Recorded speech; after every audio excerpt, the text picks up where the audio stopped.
জোরে বল, no ball, পাঁচিল ডিঙোলে out. জোরে বল, নো বল, পাঁচিল ডিঙোলে আউট। ক্রিকেট নিয়ে নয়, আমাদের ইস্টবেঙ্গলের কোচ অস্কারকে নিয়ে একটু আলোচনা করব। একদম ছোট্ট একটা আলোচনা। মূল বিষয়টা নিয়ে আগেও আলোচনা হয়েছে, কিন্তু আজকের এই আলোচনাটা আজকের হয়ে যাওয়া প্রেস মিট নিয়ে। তো আগামীকাল ইস্টবেঙ্গল আইএসএল শুরু করছে অভিযান নর্থ ইস্টের বিরুদ্ধে। তো সেই ম্যাচ নিয়ে অস্কার ব্রুজো একটা প্রেস মিট করলেন। তো সেখানে তিনি বললেন যে কলকাতায় একাধিক ম্যাচ হবে।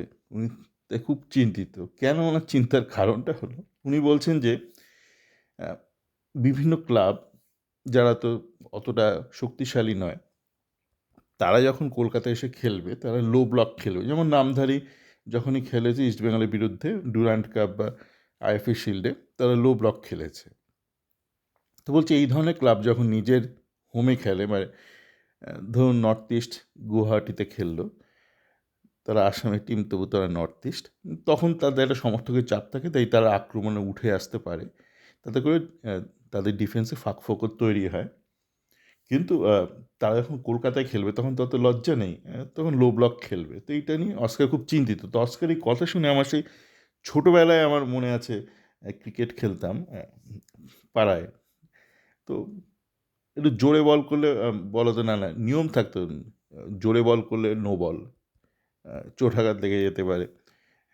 আর যদি মানে ব্যাট চালাতে গিয়ে আপনার বলটা ধরুন পাশে গিয়ে পুকুরে পড়লো, তাহলে আউট। বা অনেক ক্ষেত্রে যেখানে গলিতে হয়, পাঁচিল ডিঙোলে আউট। তো এরকম বিভিন্ন নিয়ম থাকে বাচ্চাদের ক্রিকেটে, মানে পাড়ার ক্রিকেটে। জোরে শট মারলে আউট, বা আপনি জোরে বল করলেন সেটা নো বল। তো অস্কারে এরকম এখন কাঁদুনি শুরু হয়ে গেছে যে লো ব্লক খেললে খেলবো না, অপোনেন্ট কেন লো ব্লক খেলবে। তো মহা মুশকিল পড়া গেল এই কোচকে নিয়ে। দেখুন, লো ব্লক, আপনারা যারা ইতিহাস চর্চা ভালোবাসেন তারা আপনারা জানবেন যে যুদ্ধক্ষেত্রে আগেকার দিনে, এখনকার না, মানে আগেকার যে যুদ্ধ হতো কামান নিয়ে, তীর ধনুক নিয়ে, বন্দুকের আমলেও, তো তখন বিভিন্ন ডিফেন্সের স্ট্র্যাটেজি থাকতো, রক্ষণাত্মক স্ট্র্যাটেজি, গেরিলা ওয়ার বিভিন্ন থাকতো। কেউ দুর্গে বসে থাকতো।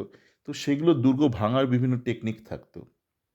দুর্গকে আপনি কি করে চারিদিক দিয়ে আপনি ব্যারিকেড করে সাপ্লাই লাইন কেটে দেবেন দুর্গের, বিভিন্ন মানে যুদ্ধের টেকনিক থাকে। তো যে যত ভালো টেকনিক জানে তার তত সাফল্যের সম্ভাবনা বেশি থাকতো তখনকার দিনে। তো এই টেকনিকটা বিভিন্ন ক্ষেত্রে মানে যুগের সাথে সাথে বদলে যায়। মানে আপনার সমস্যা বদলে যাচ্ছে, আপনার সলিউশনটাও বদলে যাচ্ছে। তো আপনার বিরুদ্ধে তো লো ব্লক খেলবেই। আপনার থেকে অপোনেন্ট যদি দুর্বল হয়, সে লো ব্লক খেলবেই। তাহলে সেই লো ব্লকটাকে আপনি কী করে ভাঙবেন? যেটা অভিমন্যু ক্ষেত্রে হয়েছিল না, চক্রব্যূহ। আপনারা জানেন কিন্তু এই ব্যাপারগুলো, আপনারা পড়ে আসছেন, কিন্তু আপনার গল্পচ্ছলে পড়েছেন, কখনো সেগুলো যে কীভাবে বাস্তবে আপনাদের জীবনে প্রযোজ্য সেগুলো ভাবেননি। যে অভিমন্যুর ক্ষেত্রে ও মায়ের পেটে থাকাকালীন বাবার থেকে শুনেছিল কী করে চক্রব্যূহটা ভাঙতে হয়, কী করে সেখান থেকে ভেঙে বেরোতে হয় আবার, সেটা অভিমন্যুর শেখা সম্ভব হয়নি। তাই অর্জুনের অনুপস্থিতিতে যখন অভিমন্যুকে পাঠানো হলো চক্রব্যূহ ভাঙতে, অভিমন্যু ঢুকে গেল। তারপর ওকে আবার ঘিরে ফেলা ফেলা হলো, ও আর বেরিয়ে আসতে পারল না। তো অস্কার এমন একজন একটা কোচ, সে যে ধরনের ফুটবল খেলে সেখানে এইটা তো প্রমাণিত, এবং সে বারবার নিজের মুখেই বলছে এবং আজকেও স্বীকার করলো যে অপোনেন্ট যদি লো ব্লক খেলে তাহলে তার পক্ষে খুব মুশকিল সেই ডিফেন্সটাকে কী করে সে ভাঙবে। তো এইগুলো ভাববার বিষয়। কিন্তু মানে যখন ইস্টবেঙ্গল বারংবার ব্যর্থ হয়, আপনারা দোষ দেন কাকে? কোন দোষ দেন? ভাগ্যকে দোষ দেন, তাই তো? না, আপনার ভাগ্য আপনার হাতে। কিছু কিছু ক্ষেত্রে আপনার সত্যি সত্যি আপনি ভাগ্যের হাতে লাঞ্ছিত হন। কিন্তু যখন আপনি দেখবেন দিনের পর দিন আপনার জীবনে ঘন্টা বেজে যাচ্ছে, ভাগ্য আপনার জীবনে ঘন্টা বাজিয়ে যাচ্ছে, একটা ঘন্টা বাজলো পাশে চারটে, তখন বুঝবেন আপনার মধ্যে একটা খামতি আছে। মানে দিনের পর দিন আপনাকে ভাগ্য যে আপনাকে লাঞ্ছিত করছে তা নয়। আপনার নির্বুদ্ধিতা, আপনার মূর্খামি আপনাকে কিন্তু লাঞ্ছিত করছে।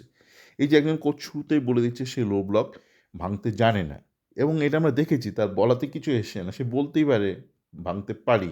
কিন্তু আমরা কি দেখেছি? হিস্টোরিক্যাল ডেটা, মানে রিসেন্ট রেলিভেন্ট হিস্টোরিক্যাল ডেটা, সে লো ব্লককে সম্মুখীন হলে সে মুশকিলে পড়ে।